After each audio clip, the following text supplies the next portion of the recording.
Here's your news rush for August 18, 2026. 6 stories. Let's go. The ceasefire deadline just expired, and President Trump responded by threatening a U.S. ally, not just Iran. Trump said the 60-day deadline to reach a broader U.S.-Iran deal has passed with no agreement, and he is not looking to extend it. He then said he would, quote, bomb the out of Oman if it, quote, gets in the way, after Iran announced its own deal with Oman on managing Strait of Hormuz traffic. Trump also called on Iran to put up the white flag of surrender. That means the country actually being threatened with bombing right now is the one that has been mediating this entire conflict. Subscribe for more. That's world news, fast. Hours after Trump's threats, an actual ship just got hit in the Strait of Hormuz. UK Maritime Trade Operations says a vessel was struck by an unknown projectile while transiting outbound through the strait, damaging its engine room and injuring one crew member. The Omani Coast Guard assisted the rest of the crew, and authorities are still investigating who fired it. Shipping through the strait remains severely disrupted, with daily crossings down to single digits, compared to more than 130 a day before the war. That means the threats and the actual violence are now happening on the same day, not as separate stories. Subscribe for more. That's world news, fast. A 10-year-old girl was among those wounded overnight as Ukraine launched its biggest attack on Moscow in 2 years. Russian officials say 3 people were wounded, including the child, after 620 drones targeted the Moscow region overnight, with a house burning down in the Pavlovsky Pozad district. Air defenses shot down more than 180 of the drones over the capital, according to Moscow's mayor. Russia struck back the same day, with officials saying a strike on Kharkiv killed 10 people. Frontline fighting is nearly frozen right now, but that means both sides just pushed the long-distance war to some of its worst levels since 2022. Subscribe for more. That's world news, fast.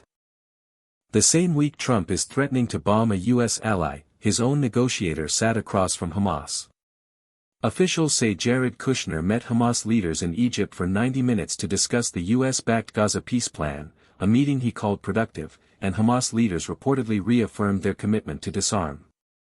But sources say Kushner pressed the group for tangible steps, warning that Israel does not trust Hamas to follow through. He then met Israeli Prime Minister Netanyahu, and officials say the two agreed any weapons handover should be overseen by a U.S. general, though Netanyahu has separately said he rejects the peace plan and vowed no withdrawal until Hamas is, quote, genuinely disarmed. That means both sides just agreed on a method and disagreed on whether it will actually happen. Subscribe for more. That's world news, fast. Researchers just found a group of people who lost significant weight without anyone telling them to eat less.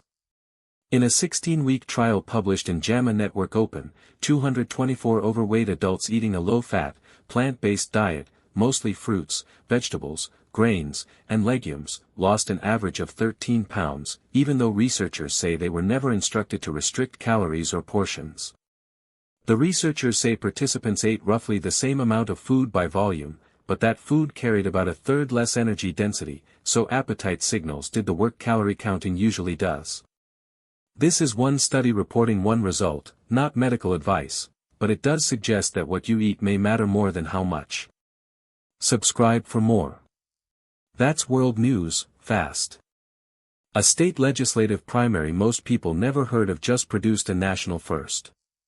Election officials say Jalen Scott won the Democratic primary for Washington's 37th legislative district in Seattle with 88% of the vote, putting her on track to become the first openly transgender black woman elected to any state legislature in the country, once the heavily Democratic district votes in November.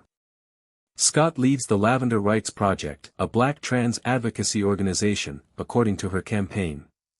She has not been elected yet, the general election is still months away, but with numbers like that in her district, this is the closest thing to a national first already being written. Subscribe for more. That's world news, fast. That's your news rush for today. Subscribe so you never miss a day.